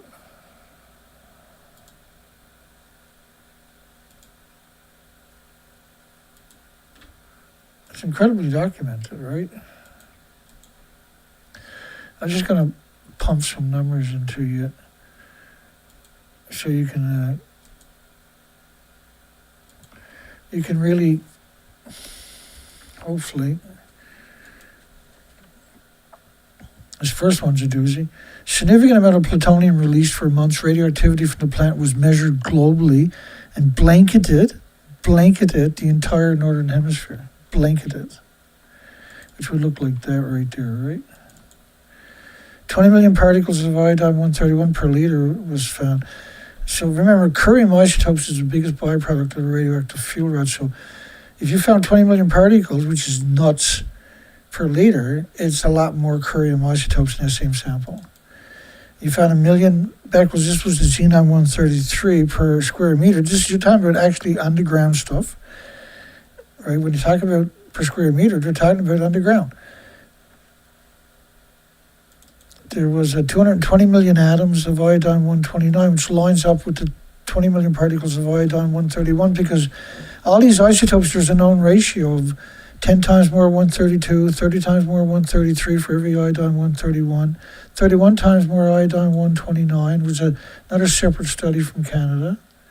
The 132 and the 133, a 10 to 30 ratio of the iodine 131, happen to be 9 times more effective than the incredibly effective iodine 131 is at ionizing and radiating your thyroid glands. And don't forget the biggest byproduct of radioactive fuel rod is curium isotopes. France's IRSN.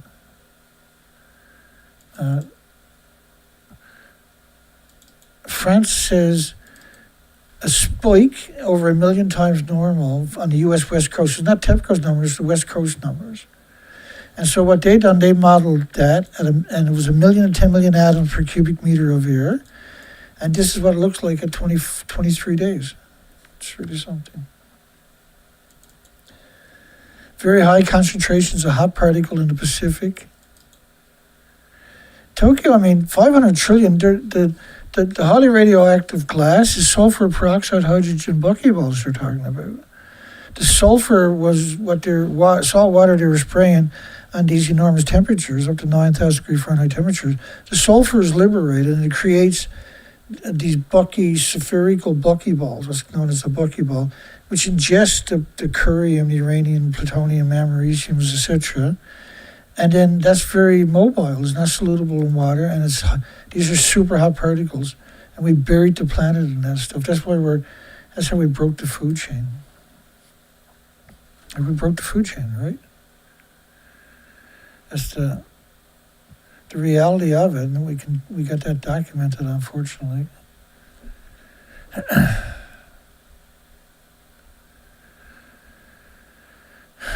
Okay. Yeah, Helen Caldicott and Ernie Gunnison, boy, what they done to us, the lies they told, we documented it now. We have the videos of it. I'm not going to play the clips tonight, but it's pretty sad that anybody would do that to us. We're not bad people for doing what we're doing, right? We have the moral high ground for doing what we're doing. It's a very difficult job, whoever's participating in this job. I just wish more people would have this conversation. Unfortunately, it's not happening. The United States was hit with extremely large peaks of radioactive fallout from Fukushima material. A significant amount of plutonium released for months blanketed the entire northern hemisphere. Radiation forecast withheld by the American government or Japanese government, releasing it would cause unnecessary panic. No, but it wasn't unnecessary panic. In fact, they picked up 30 million one-ton bags. The food was banned by 55 countries for over a decade in 14 prefectures. And I highlighted them there for you. They're growing food right alongside the thousands of one-ton bags in the nuclear wasteland. And because we know it's for sale because they're not wearing their stupid paper suit. And 7,000 paper suits a day is the official story was. So where are they? That's some pile of suits every month. The Japanese government withheld radiation forecasts to prevent causing panic, said officials. Radiation forecasts in Japan kept secret to avoid panic in the whole planet. That's the reality, right? The governments worldwide hid the radiation simulation because the nuclear industry told them to. The Japan government gave the speedy radiation forecast, which they created 5,500 models in the first month, and didn't release it to the population that paid for it. Imagine you created this radiation detection system to protect you. So if there was an event, right, you had a system there that could warn you, and you can make appropriate plans, like get out of Dodge or leave the country or whatever, or go underground or whatever. Radiation forecast was held by the government release would cause unnecessary panic. The ministry decided the data shouldn't be available because they would lose power. They didn't care if it was going to be radiated. They didn't care the loved ones in their community was radiated. They cared about keeping their job. So the worst humans imaginable. The people you hired not to do that done exactly that. It's shocking. Officials made it mandatory to use Fukushima rice in school lunches. Well, it's not shocking, unfortunately, if you know anything about the nuclear industry. But it's shocking that the world is still silent. And now we can't turn the clock back. We're seeing a catastrophic breaking of the ecosystem. Like Russian roulette, only 10% of the school lunches are tested for radiation. The officials didn't even know testing equipment was available in a nuclear wasteland. Local government testing the school lunches after children are already eating. Japanese rice was allegedly causing diarrhea. Officials told not to send any more donated rice because they had a catastrophic storm, typhoon, I think it was, typhoon, and Japan, Fukushima was happy to send them rice and poison them. Like it's just if you went to a Hollywood producer with this story pre-Fukushima, they would laugh at you. If you went to an ad, they'd laugh at you. Nah, that can't happen. You give them all this information. Nah, that can't happen. Like I've talked to superstars. I talked to some of the biggest names in Hollywood. It's quite a few years ago, but they were very concerned, and they asked me all the right questions, and I never heard from them after.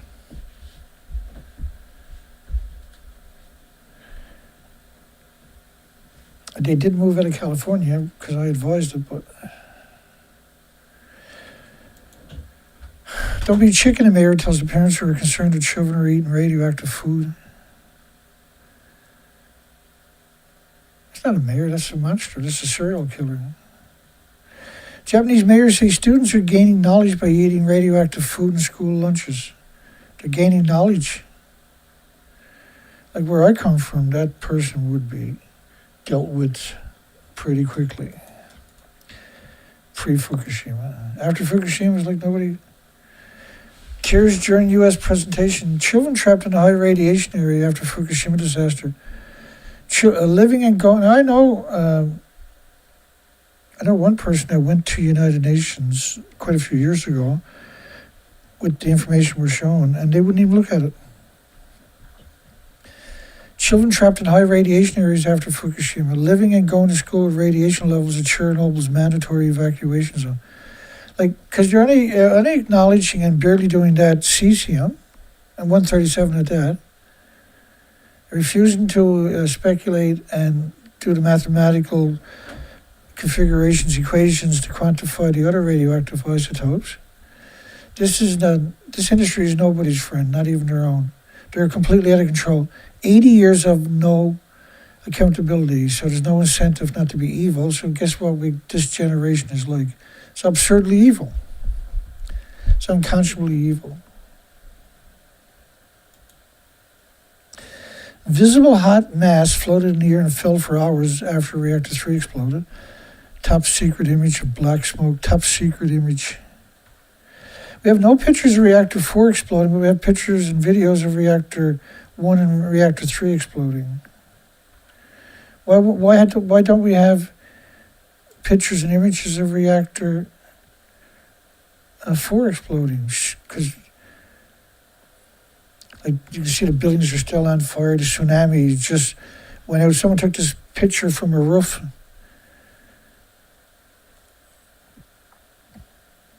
It was chaos. I'm not saying it wasn't chaos. And left chaos in his wake, right? There's nothing about this story that's not chaos. And every picture you look at invokes just sympathy, right? And that's appropriate, but we got an extinction event now playing out. You're abandoning your communities, but nothing got out. You picked up 30 million 1-ton bags of radioactive fallout, but nothing got out of the reactors. That's their official stories, right?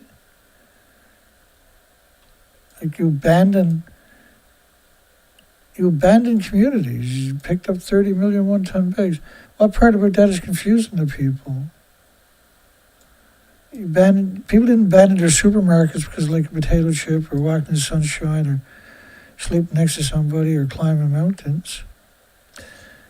The inventories were gone, and every academic on the planet that's seen this picture in the nuclear industry knew that was true. There's 16 million one-ton bags missing we can't account for.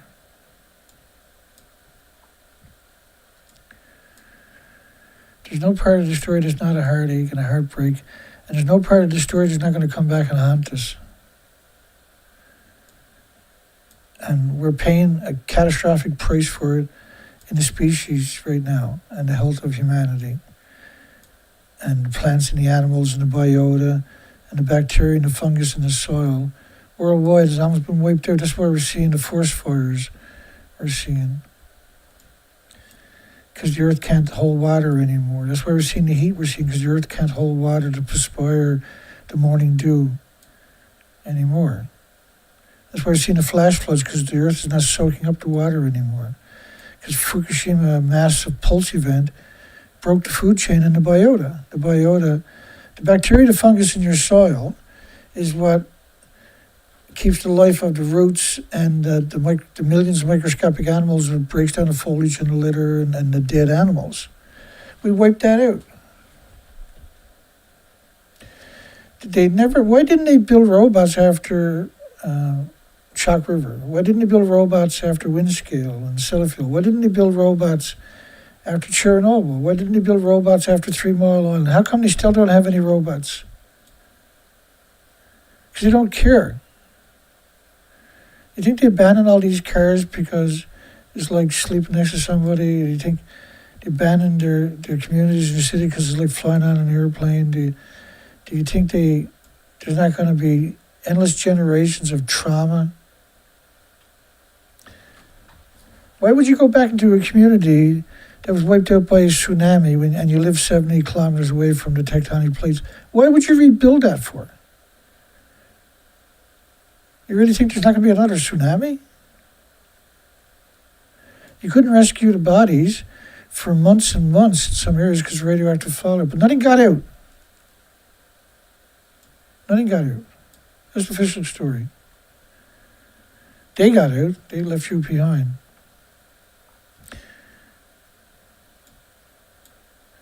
The USS Ronald Reagan. No radiation there when they went out and scrubbed the decks down. The hallways were filled with people, with sailors that were defecating in their pants and on themselves because the toilets were plugged up because they were poisoned. And they were denied any kind of health care. And they had radiation equipment to quantify they were in radiation. That still wasn't accepted. Cows and animals and dogs were left in their homes, abandoned, along with their precious, because it really happened. The evidence is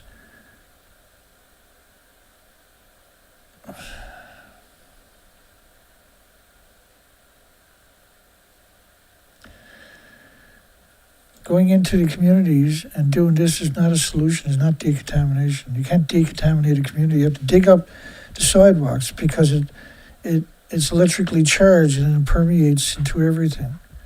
You have to take down every telephone pole, every sidewalk. It has to be put on a nuclear dump. You didn't do it. Right? You done this bizarre routine, and then you said, okay, you can move your children and your friends and your elderly back there. You're okay. Enjoy your community again. That's an absolute unconscionable thing. But they're so confident. Like you couldn't get back into the control room. If this picture was taken 7 years later, no one's ever went back there again. And going there with a paper suit on is because they're idiots. But nothing got out. You couldn't go in there for 7 years, but nothing got out. They're still claiming Chernobyl was the world's worst nuclear meltdown when Japan lost 36 reactor cores and 8 fuel pools at the top of 4 buildings. Right, they build these contraptions on top of the stumps and then claim they're in there getting fuel at a pool that don't even exist. And they're getting away with it. Why? Why are we passively sitting there and refusing to acknowledge what happened? Do you think you're immune to radiation? Do you think you're different than everybody? You think you're special because you don't know nothing, therefore ignorance is bliss. You're making a fatal mistake for your friends and your families and your loved ones and your children. You're making a mistake that you can't rectify by ignorance. Like Fukushima happened, and the consequences are forever, and we need to deal with it. We need to acknowledge it as the first phase. We can't pretend it never happened. That's not a solution. That's idiocracy. Pretending it never happened is not going to get you anywhere. Only down a deep hole that you can't get out of, and that you're going to liquidate, your loved ones will have to liquidate their assets to bring you some comfort. So you can have another 2 or 3 years of heartbreaks and heartaches. This person, actually, we believe that's a radiation equipment on the top of it, right? During the nuclear wasteland, there's reagent all over the ground, right? You can see the reagent on stuff there and even what they're standing on. In a paper suit, if they knew anything about nuclear, they would never be there. So that person would have died that evening. So show and tell. Get a picture with someone with a telescopic lens. They can publish the picture and say, see, it's not so bad. The industry is evil and hate. That's what it is. It needs to be it needs to be eradicated before they eradicate you and your friends and your families and your species. Pretending this is not happening is something you will regret. I'll never regret the work that we're doing right now. I'll never regret the endless thousands of hours we've spent trying to articulate the issue so the world could become educated. I've been censored and ostracized, but I'm not going to give up on this planet. I'm not going to give up on you. I'll always fight for everybody. And we're just going to get better at it every day.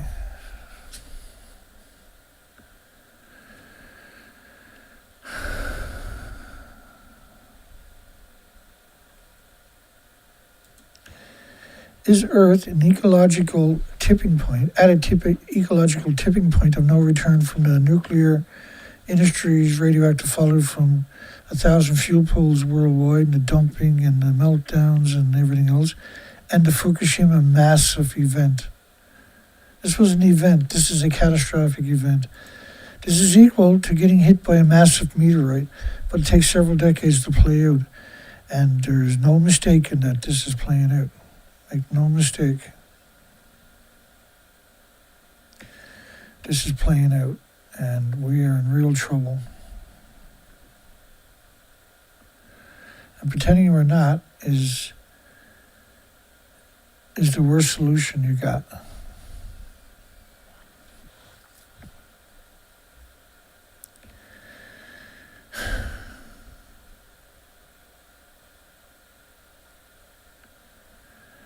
Alrighty, I got a really good closing song for everybody tonight, anti-nuclear closing song. It's a short one. Please stay around and enjoy it. These are educational songs, typically. I'm going to go with Nuclear Exceptionalism. This is the original one from James Lewis's site on YouTube. Links are below to that site if you're looking for the music we started off with. The link in the description, if you're watching this later, the link in the chat room won't be there for 12 hours for that song. It's called Nuclear Overton Windle, that song we started off with. You'll find it in my playlist, links to all of those songs and the site.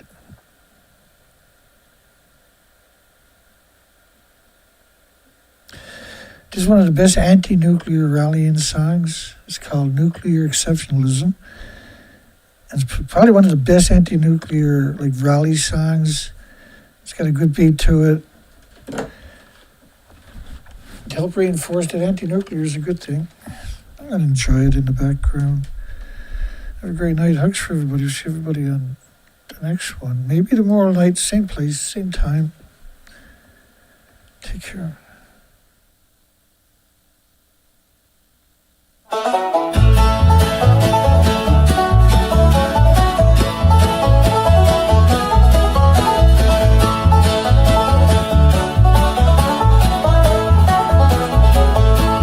They said it was clean, too cheap to meter.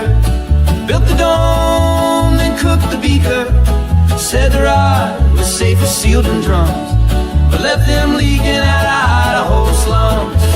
Hallelujah, being anti-nuclear's not dumb. Hallelujah, being anti-nuclear is fun. Hallelujah, being anti-nuclear has won. Hallelujah, nuclear exceptionalism is done.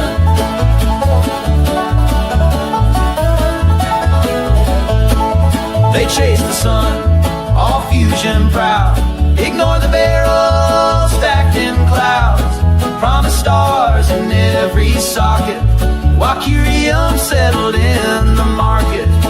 Hallelujah, being anti-nuclear's not dumb. Hallelujah, being anti-nuclear is fun. Hallelujah, being anti-nuclear has won. Hallelujah, nuclear exceptionalism is done.